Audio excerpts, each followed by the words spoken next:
ja jestem z NATO, nie muszę wiesz, po prostu zapytać się, no bo i tak tutaj byłam i zostałam. Słuchaj, to z tym budżetem pracy roku, czyli zawsze się w stanie wykazać, to jest nic, to jest symboliczny gest.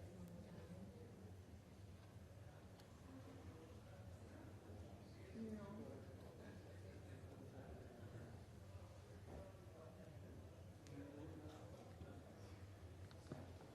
No więc właśnie, no wiesz, że oni tak byli czarną owcą tej organizacji strzegani. No wiesz, że tak będą czarni. Halo? No? Halo? Ja tak powiem, że oni byli czarną owcą tej organizacji i nie przestrzegali żadnych konwencji, to jeszcze uniemożliwiali.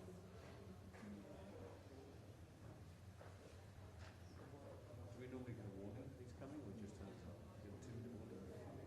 No. No dobrze, dobrze. Can't leave as Biden is speaking.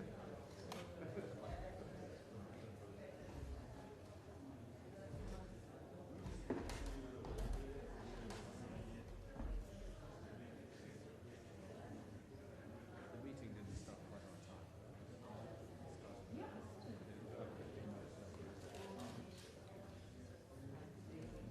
I suspect there's lots of world leaders trying to connect at the same time. Waiting for 30 important people to turn up in their rooms. It's easier if they're all here, because someone just escapes. If they're all in different capitals, it's rather harder to get them all to stop.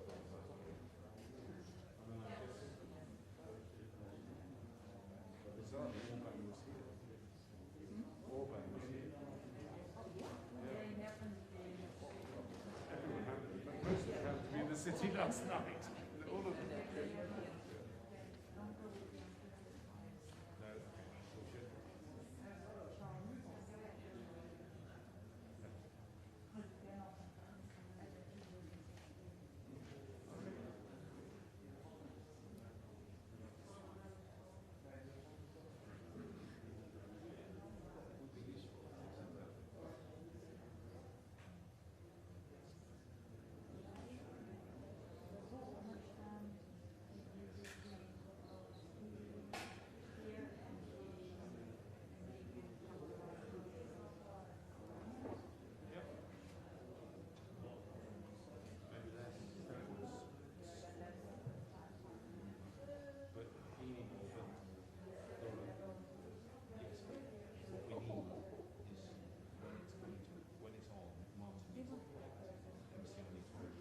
Eurovision competition.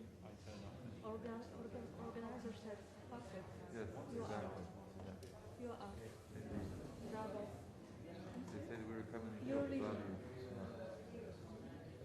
Eurovision Song Festival. They excluded Russia.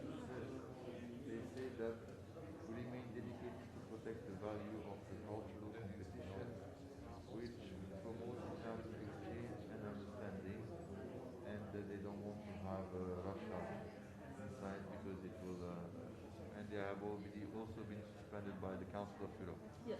the representation. Paria. Indeed, but I mean,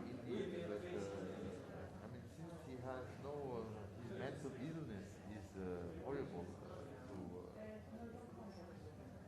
I don't know whether, when you see the press conference today of Navlo, he's also totally mad, so I don't know whether you can have any normal discussion to find the ground with them. It's not possible. But the good thing overall is that it's not all the Russian population who supports it. And we shouldn't forget that there is also 10 million Ukrainians still living in Russia, and within Russia there are lots of protests, of course because of the repression. It's very difficult to protest, but despite this, there is a lot. And yes, this is the beginning. Afterwards, when Russia will be in the city, then hell will start for them, because the resilience of the Ukrainian people is very high. that they're attacking by the air here and there, that's okay. But then inside, they have, there's plenty of Shah Massoud inside Ukraine. And the problem of Afghanistan is that after Shah Massoud, NATO and others do not prepare another Shah Massoud. His son is not very good. He's very young. He's young He and weak. studied in the European and American, so But yeah, and it's not like there's a former vice president who was head of intelligence, but still he's not that good as well. So it's tragic.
My number. If there is anything we can do, if there is any help you need, technical, whatever, anything we can do here or in Turkey or in the vicinity where you have friends in France, in Belgium, Netherlands, if there's anything, assistance we can do, technically, pictures, whatever, financial assistance, administrative support.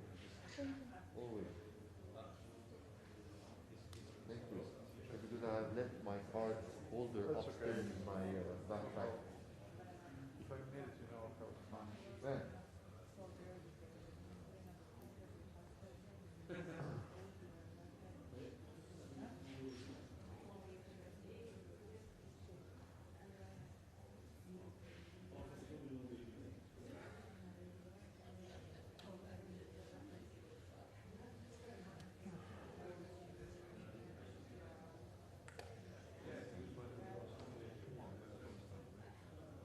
Yeah, they start to be late.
qui a pris de la salle et voilà. Et donc, et comme ça, on a réussi à. Voilà, oui, ça s'est bien passé, tout à fait, tout à fait.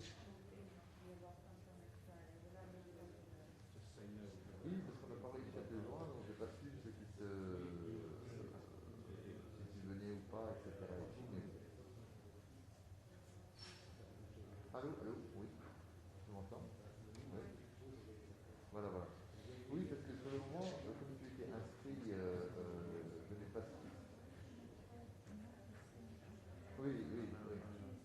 Donc voilà, mais c'est pas grave. On a plus ou moins sauvé les meubles. On n'était pas nombreux sur les colonnes, mais voilà. Ça a fait son effet pour eux, c'était le principal. Voilà, bien sûr, c'était très long, ça a duré 3h30, plus les agapes, tu vois, donc...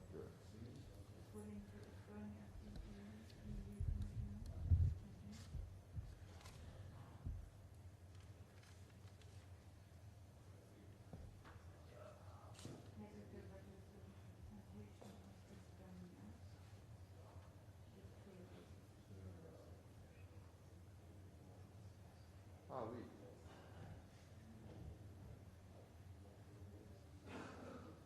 Ah là là là là.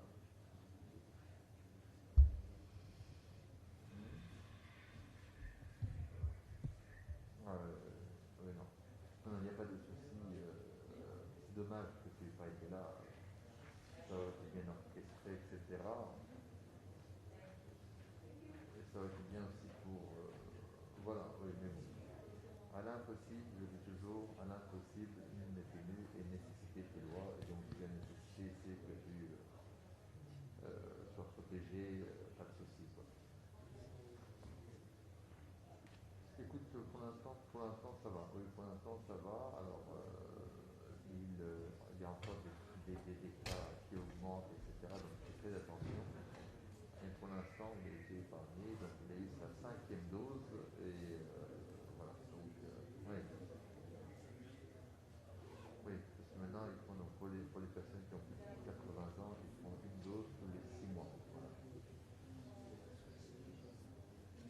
Mais sachant qu'au début, ils avaient eu des doses chinoises. Je ne sais pas si ça a lié à quelque chose ou pas.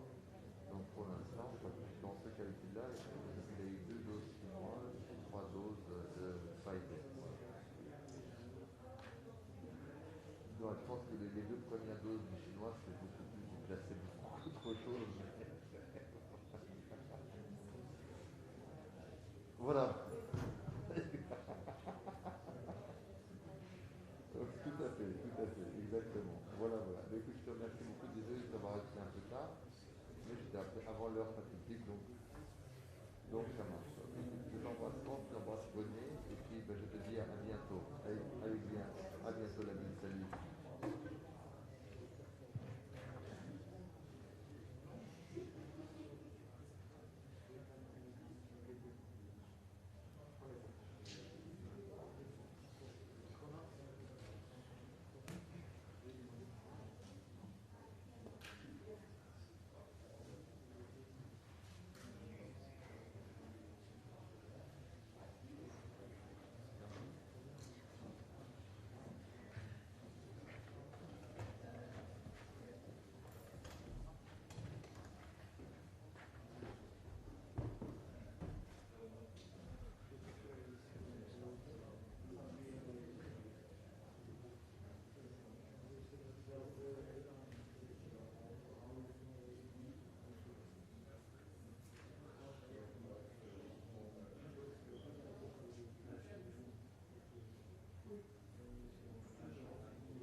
чего тебе?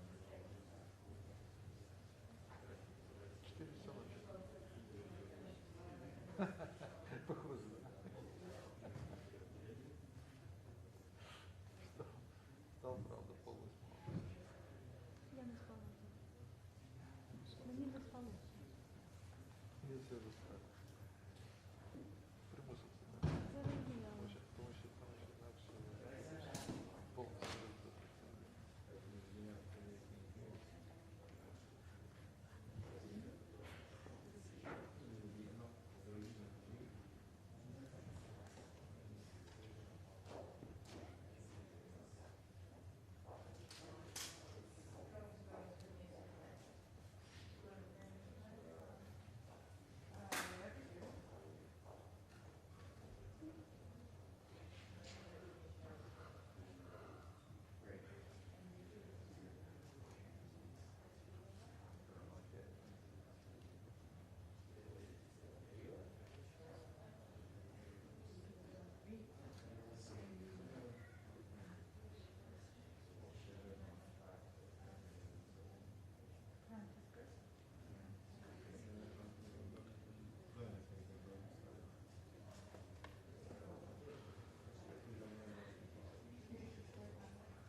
спросил.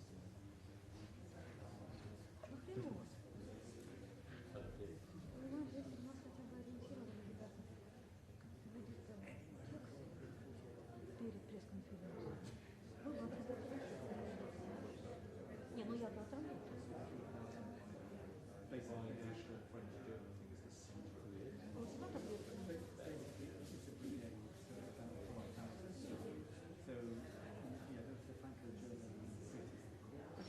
Ровно в 6 часов они раздали это. Просто это нерациональное.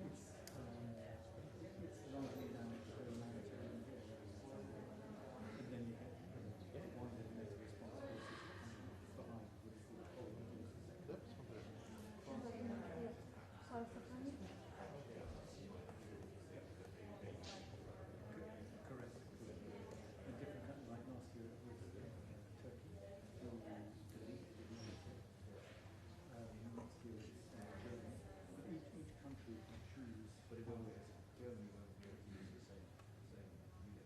Ну, поэтому они...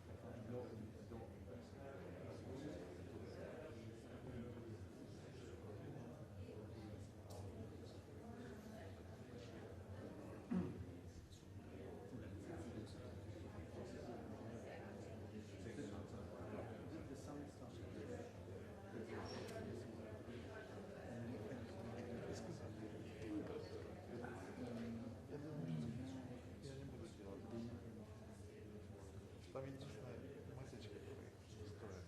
Это то, что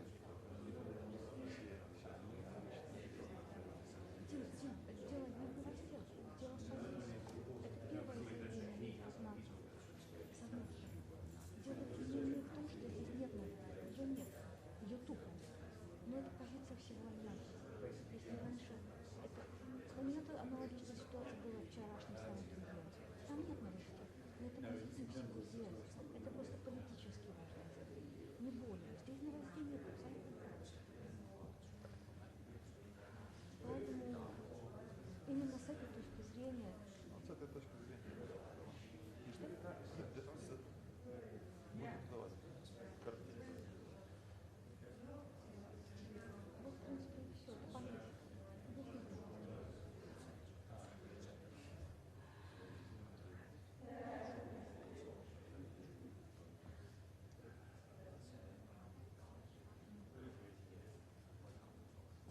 Он сейчас выйдет и зачитает его слово. Вернее, перескажет. Своим словом. Ну да. Как ты? Чисто общательно.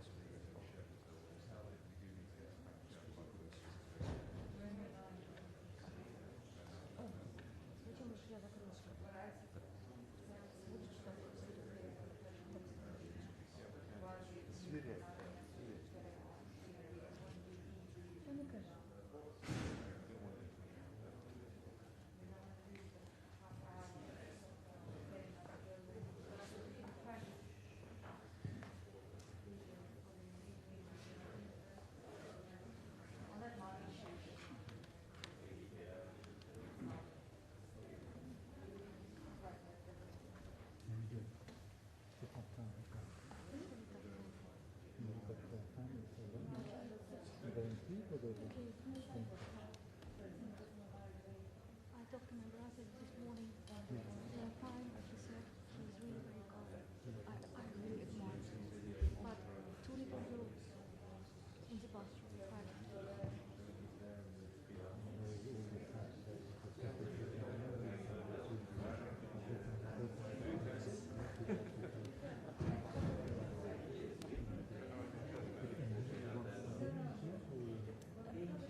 Russian ship go and then two missiles and certain people. Good for them.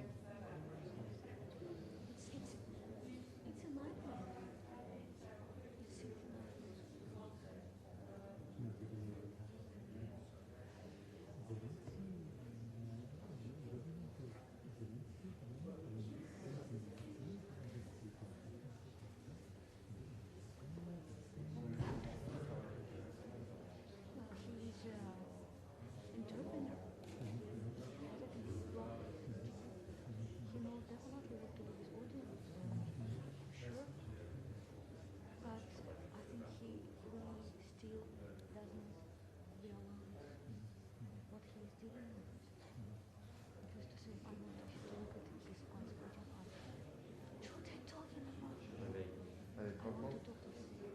Ces visiteurs, ce secteur-là, etc., et tous les visiteurs qui vont en camomille avec avocats et des sports en sucre, on peut voir de donner des aides. Enfin, l'avantage de ça, c'est qu'il met à peu près la même cravate, et bon, entre hier et aujourd'hui, il n'a pas de et tout le monde s'en fiche de la cravate, il veut la faire différente. Et donc, il prend un Lego. And he afraid that Russia can do the same thing to him. So now he has decided Ukrainian to show to Russia. Le russe, il sait qu'il fait toujours la même chose. Bon. It's one of them. But on the one hand and on the other hand. Donc, it looks very much like it. Ça laisse peu de marge. On screen? No, they didn't manage to put it. I think that they do something. Voilà, Solana, il parlait pleinement, on en comprenait au début. Oui, c'est vrai. Bon.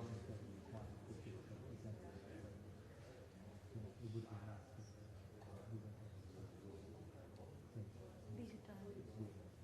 And the point is that nobody knows what really happened. Okay, he will conquer Kyiv. He will install Bethlehem. But people will think could he go again?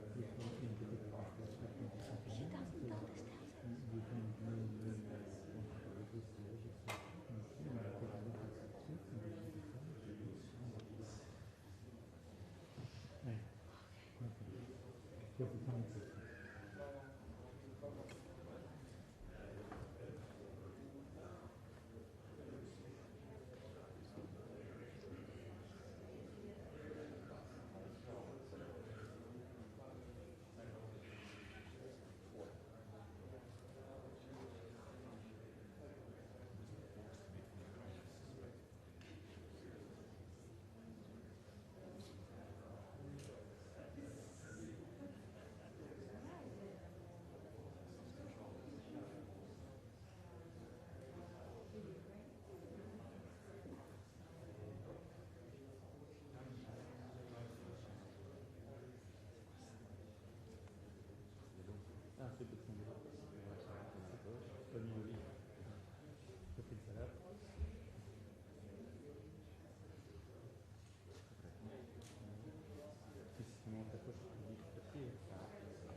pièces centrales.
Statement we made before, it will be the same, but the tense is changing. You kill all the trick, you know.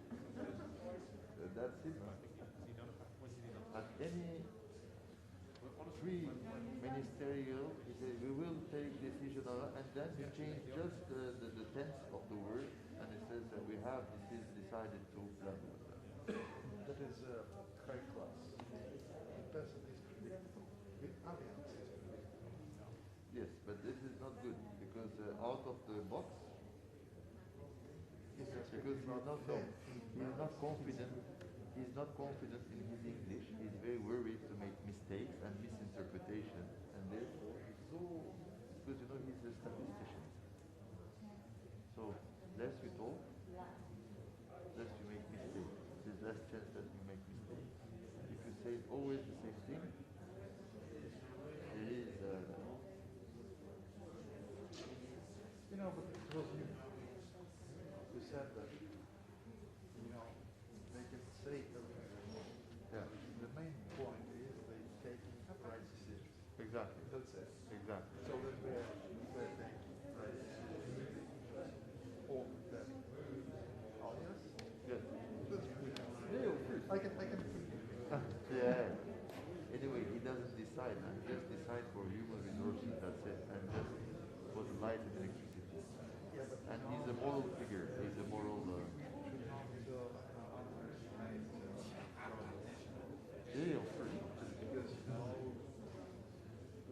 quite a consensus builder. States and organizations with different things to do. Yeah, yeah. If they have a single goal, they could be on the same. Yeah, no, no. He has a certain consensus building role, and he has a certain role in order to pave the way for decisions. This is very important, and he is the figure of the institution. So he represents the 30 member states. So he has below his fingertip the security of 1 billion citizens. 1 billion citizens.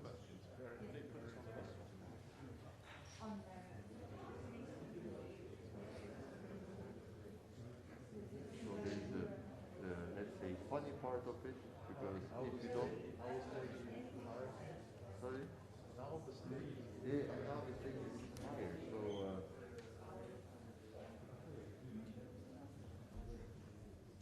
the thing is that it would be nice if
Good evening.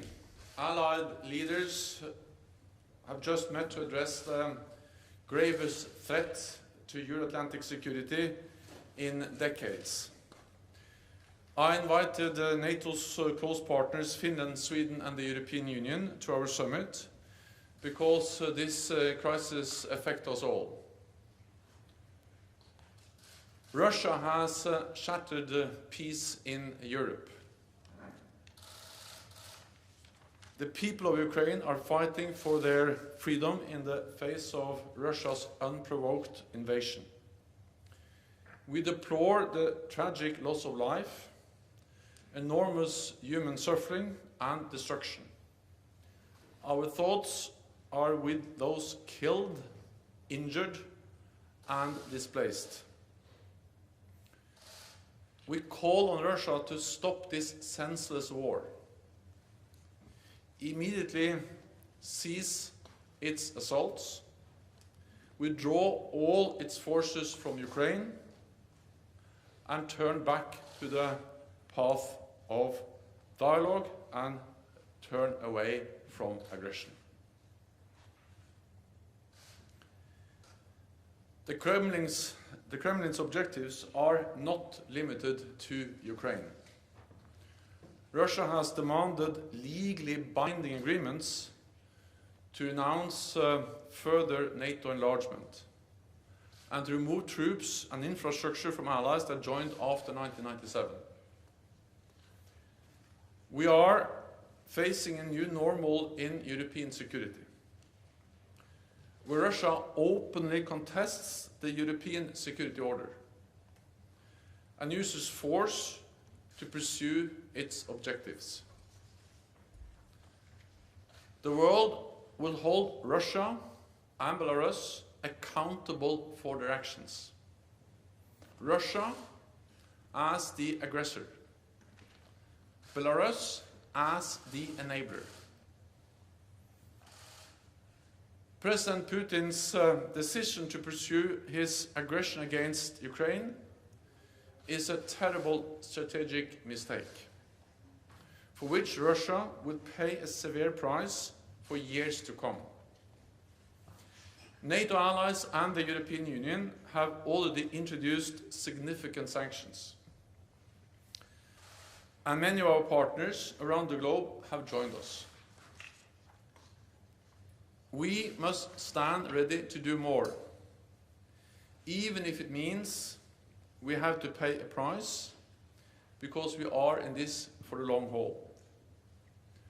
At the same time, the Russian people must know that Kremlin's war on Ukraine will not make Russia more secure. It will not make Russia more respected in the world. It will not lead to a better future for your children. In response to Russia's massive military build-up over the past months, we have already strengthened our deterrence and defense. Yesterday, NATO allies activated our defense plans. And as a result, we are deploying elements of the NATO response force on land, at sea, and in the air, to further strengthen our posture and to respond quickly to any contingency.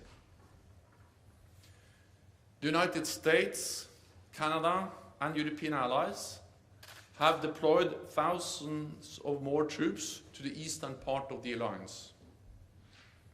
We have over 100 jets at high alert, operating in over 30 different locations, and over 120 ships from the high north to the Mediterranean, including 3 strike carrier groups. There must be no space for miscalculation or misunderstanding. We will do what it takes to protect and defend every ally and every inch of NATO territory. Leaders today also made clear that we must continue our support to Ukraine. The Kremlin is trying to make NATO and the EU provide less support to our partners. So our collective answer must be more support to countries like Georgia, Moldova, and Bosnia-Herzegovina, to help them succeed with their democratic reforms and pursue the path that they have freely chosen. More than ever, this crisis demonstrates the importance of North America and Europe standing together in NATO. There is no security in Europe without a strong transatlantic bond. With that, I'm ready to take your questions. Okay, we'll go to Al Jazeera. James Bayes, Al Jazeera. How fearful are you about the possible fall of Kyiv? How long, in your estimation, can the government of Ukraine last? And if we move to a resistance insurgency type situation, what support can NATO then give? So what we see now is a full-fledged invasion of Ukraine from multiple directions with air, sea and land capabilities. And this is actually in line with what our intelligence services predicted over a long period of time, because we saw the build-up around Ukraine with air, sea and land forces. We see, of course, that they're moving towards Kiev. We also see the rhetoric, the messages, which is strongly indicating that the aim is to change government, to change and remove the democratically elected government in Kiev. We are in close contact with the government of Ukraine. We are, of course, monitoring the situation very closely. It is still a fluid situation. What we have seen is that the Ukrainian forces are fighting bravely and are actually able to inflict damage on the invading Russian forces. But again, it is a very fluid and an evolving situation. NATO allies expressed at the summit today that they provide support to Ukraine. They are ready to continue to provide support to Ukraine, military support, financial support, humanitarian support. And then I think we all have to judge how things evolve. But the message from NATO leaders and also from Finland and Sweden, EU, is that we are there to support Ukraine. We have supported Ukraine for many years and we continue to provide support. We'll go to the National Press Agency of Ukraine. Dmitry Shkurko, National News Agency of Ukraine. Secretary-General, in the current situation which we observe now in Ukraine, does NATO preserve its desire to assist Ukraine with defensive equipment? In particular, can we expect that NATO will provide Ukraine with so badly needed anti-aircraft equipment? Thank you so much. So NATO allies continue to provide support to Ukraine, and it was actually at the meeting today at the NATO summit with EU and Finland and Sweden.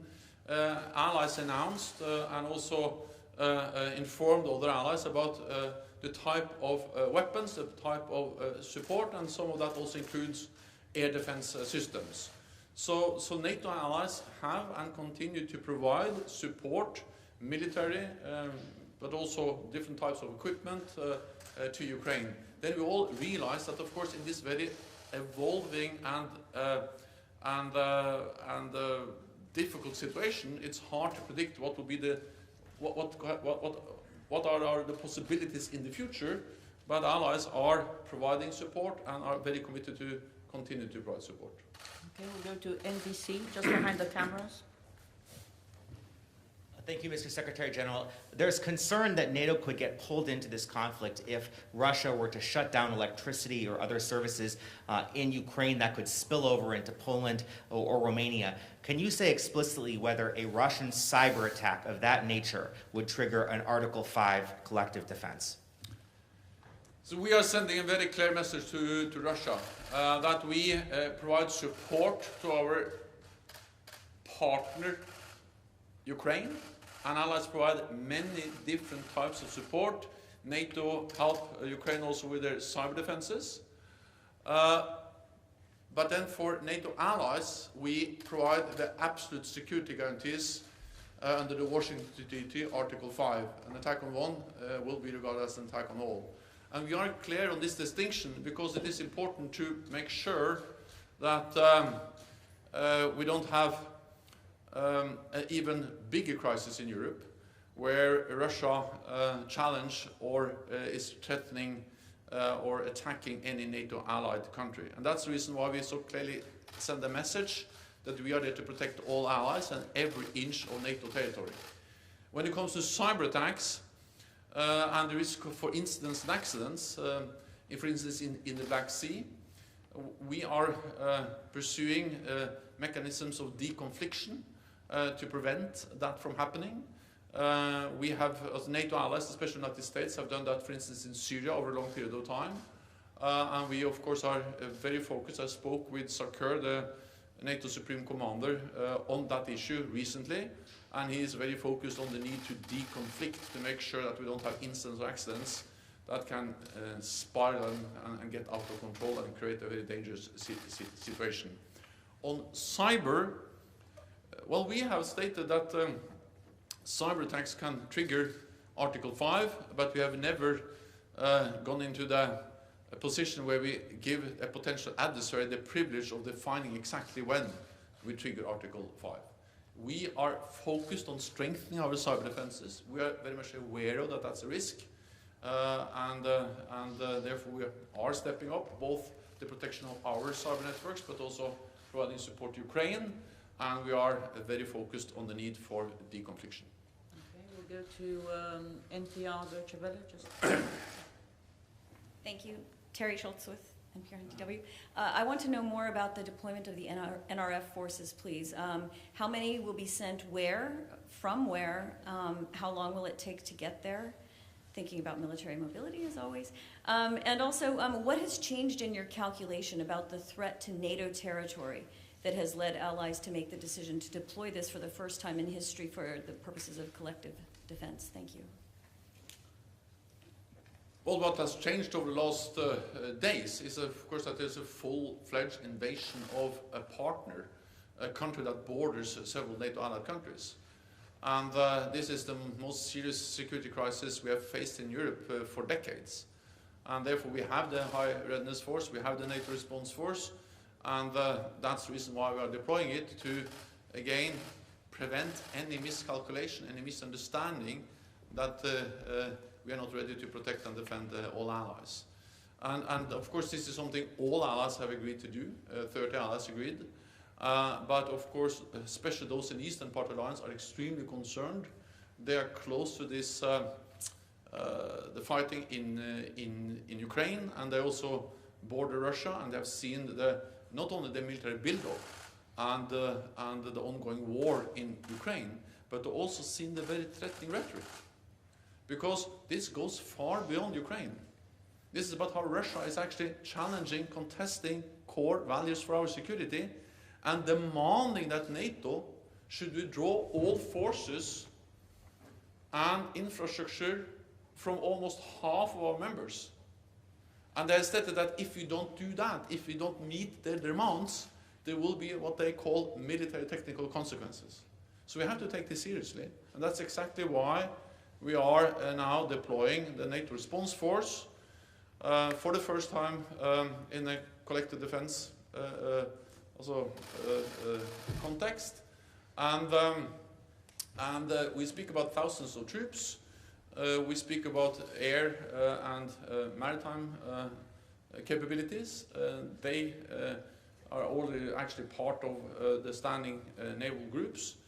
We have many planes operating in the eastern part of the alliance, and then several allies have partly already assigned troops and forces to the NATO Response Force. We have the lead elements, which are led by France.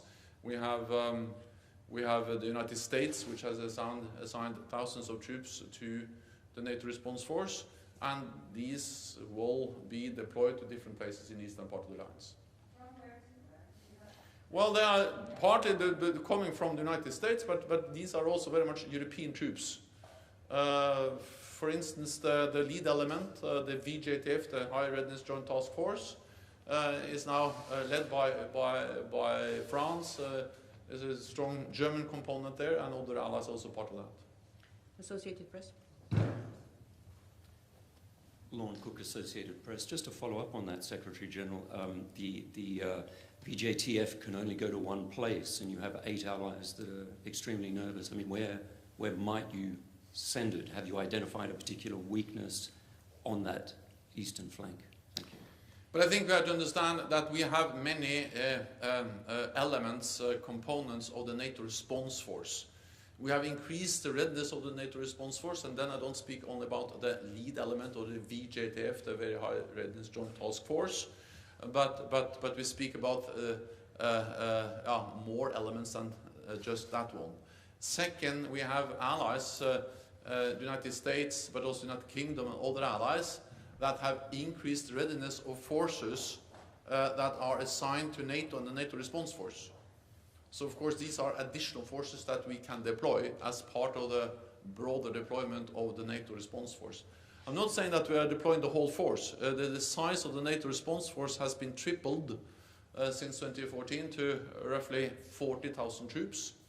I'm not saying we're deploying the whole thing. I'm saying that we are deploying elements of the lead, also the VJTF, and elements of the rest of the NATO response force.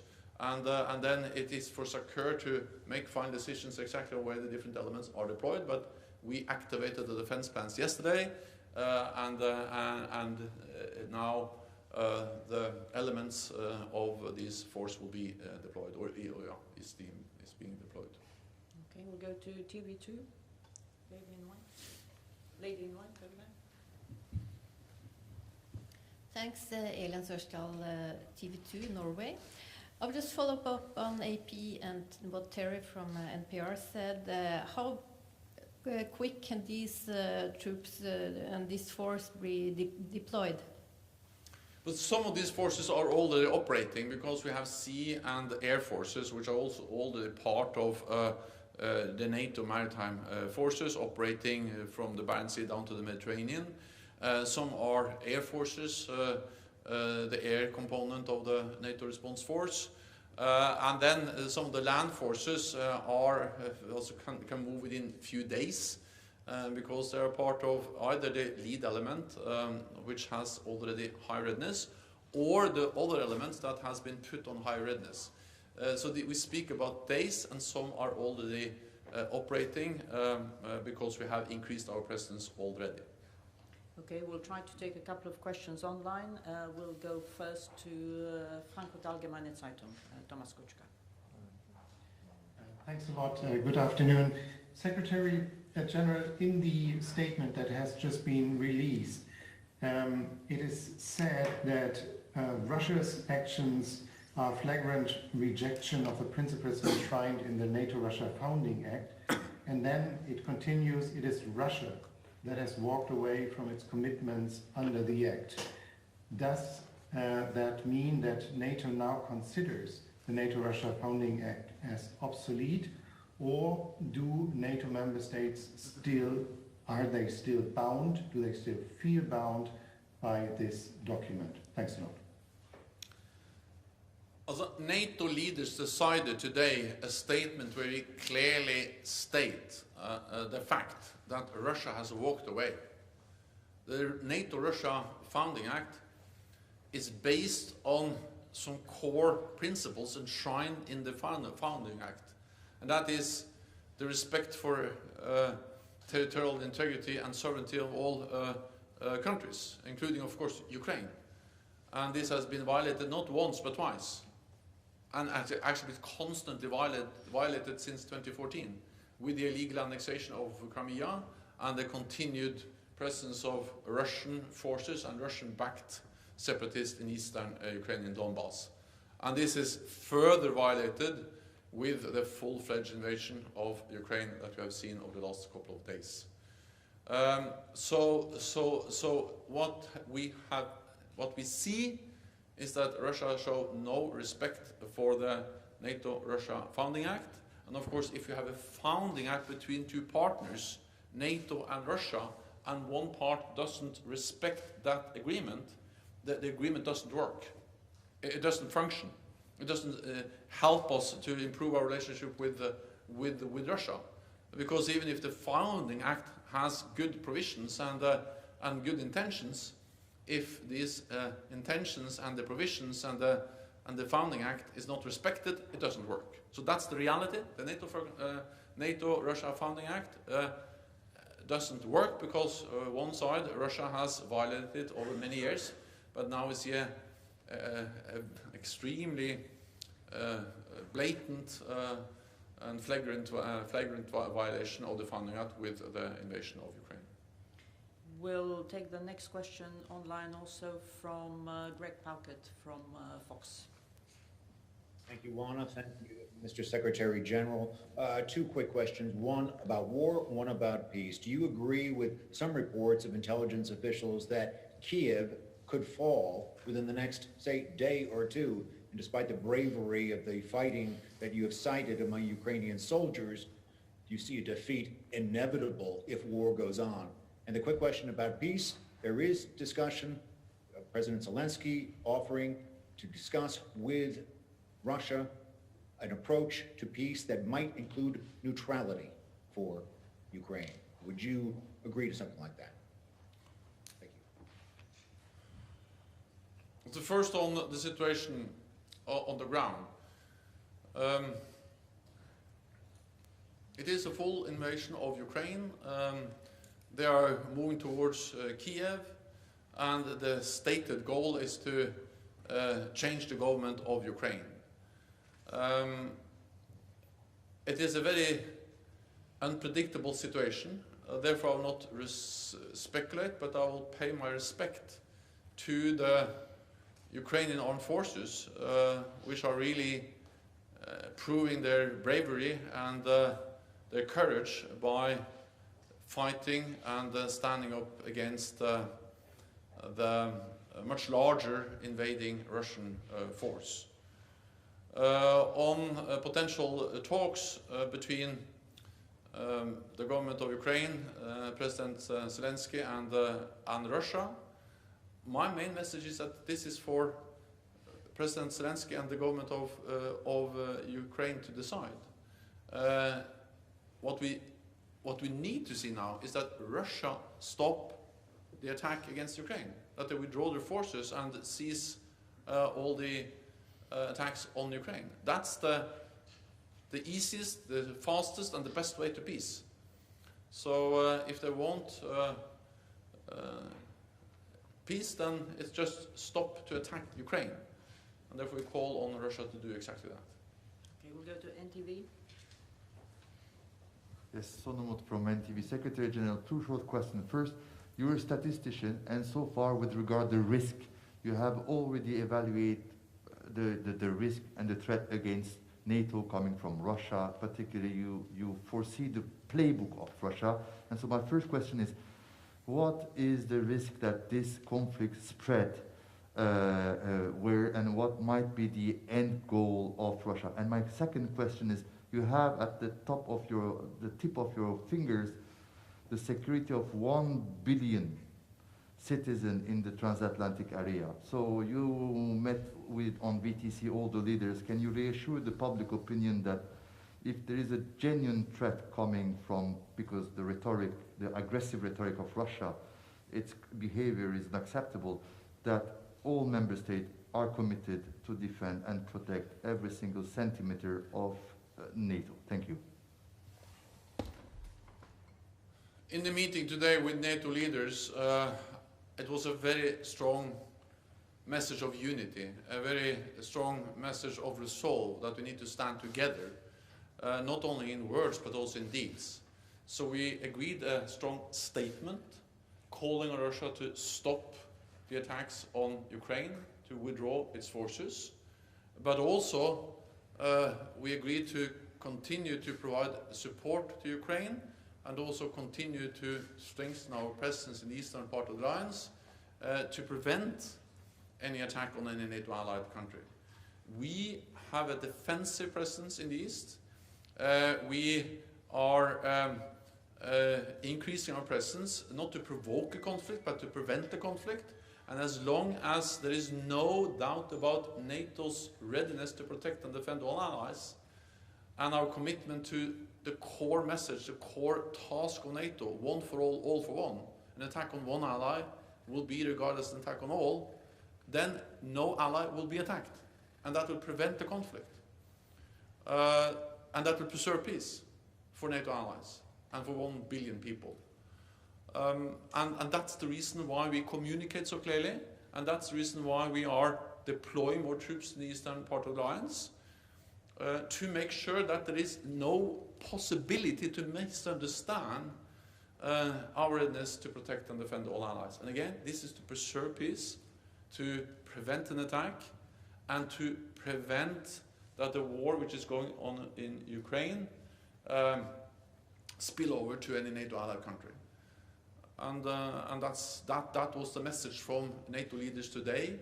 That was also the message when I met with many of them in the G7 yesterday, and that is also, of course, the message when we speak to close partners, Finland, Sweden, and the European Union, because we all are concerned, and Russia's attack on Ukraine is more than an attack on Ukraine. It's a devastating, horrendous attack on innocent people in Ukraine, but it is also an attack on the whole European security order, and that's the reason why we take it so extremely seriously. Deutsche Welle. Thank you, Alexandra von Nahm, Deutsche Welle. Secretary General, one question on Ukraine's request for Turkey to close the Bosporus for Russian warships. Was that discussed today? And one follow-up on the question just asked. We heard today from the Lithuanian foreign minister saying that when we lose Ukraine today, we will be fighting for NATO later. Would you say that the statement is exaggerated? Thank you. So on the Bosporus, that was not an issue.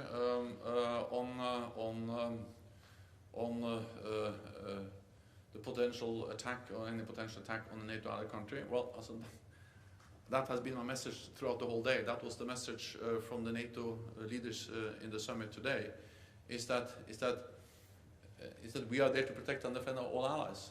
NATO is the strongest military alliance in the world. And make no mistake, we are there to protect and defend all allies and every inch of NATO territory. And we convey that message again and again, both in words but also in deeds.